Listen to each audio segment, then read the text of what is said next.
জানাজা শেষ করার পরে এখন তার লাশটা আমরা দাফন করব। আমরা সবাই যে বিষয়টা জানি আমি ওই বিষয়টা আপনাদেরকে বলি। যখন লাশটা দাফন করি, কবরের মধ্যে এখন লাশটা রাখবো, সেই সব কাজগুলো রসুলের নিয়ম অনুযায়ী করি নাকি আমার বাপ দাদার নিয়ম অনুযায়ী করি? রসুলের নিয়ম অনুযায়ী করি না? শুধু রসুলের নিয়ম অনুযায়ী না, যখন লাশটা আমরা রাখবো, একটু চিন্তা করেন, কল্পনা করেন, লাশটা আমরা রাখতেছি, তিনজন ব্যক্তি কবরে দাঁড়ায় রয়েছেন, আর উপর থেকে তার লাশটা দিতেছি, বিসমিল্লাহি আলা মিল্লাতি। একটু সবাই বলেন, দোয়াটাও শিখে হয়ে যাক। যখন লাশটা আমরা কবরে রাখি তখন আমরা কি বলি একটু বলেন?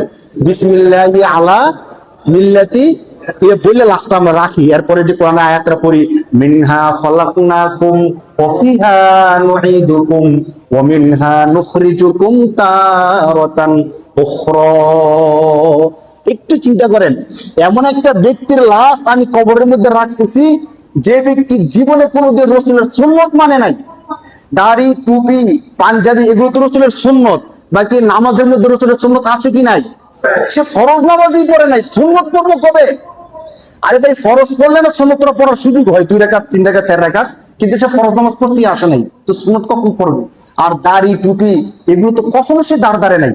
দাড়ির কথা বলতে এই বয়সে দাড়ি রাখবো, মানুষ আঙ্কেল আঙ্কেল বলে, দাড়ি বড় হলে মানুষ দাদা ভাই বলে, আঙ্কেল বলে, শরম লাগে, স্ত্রী ঘরের মধ্যে জায়গা দিতে চায় না। এই বয়সে আপনি দাড়ি রাখছেন, কেমন বুড়া বুড়া দেখা যায়। বিয়ে করছি যুবক স্বামীর কাছে, আর আপনি দাড়ি রেখে হয়ে গেছেন বুড়া, কেমন দেখা যায়, খারাপ দেখা যায়। এখন দাড়ি কেটে ফেলেন, আর একটু বয়স যখন হবে, ছেলে মেয়ে বিয়ে শাদী দিবেন, তখন গিয়ে দাড়ি রেখেন। একটু চিন্তা করেন, আমার থোকার মধ্যে রসুলের দাড়ি নাই, রসুলের সুন্নাহ কি নাই? দাড়ি নাই। আমার কোনোদিন আমি রসুলের সুন্নাহ পাঞ্জাবি পরিধান করি নাই, ফরজ নামাজ না পড়ার কারণে সুন্নাত পড়ি নাই। আমাকে কবরে রাখা হচ্ছে কি বইলা বলেন তো? বিসমিল্লাহি আলা, একটু বলেন বিসমিল্লাহি আলা। বিসমিল্লাহ মানে আল্লাহর নামে, আলা মিল্লাতি রাসূলিল্লাহ মানে রাসূলের সুন্নতের উপর। মিল্লাতি রাসূলিল্লাহ মানে কি বলেন? রাসূলের সুন্নতের উপর। এখন কবরের ফেরেশতারা হাসবে না? জি আল্লাহ, এর মুখে দাড়ি নাই, হে বলে রাসূলের সুন্নতের উপর আসছে। তুমি কেমন রাসূলের সুন্নতের উপর আসলা? আমরা বলতেছি মিল্লাতি রাসূলিল্লাহ, কিন্তু তার দাড়ি না থাকার কারণে তার মধ্যে কি মিল্লাতি রাসূলিল্লাহ আছে? মিল্লাত মানে সুন্নত, মিল্লাত মানে কি বলেন?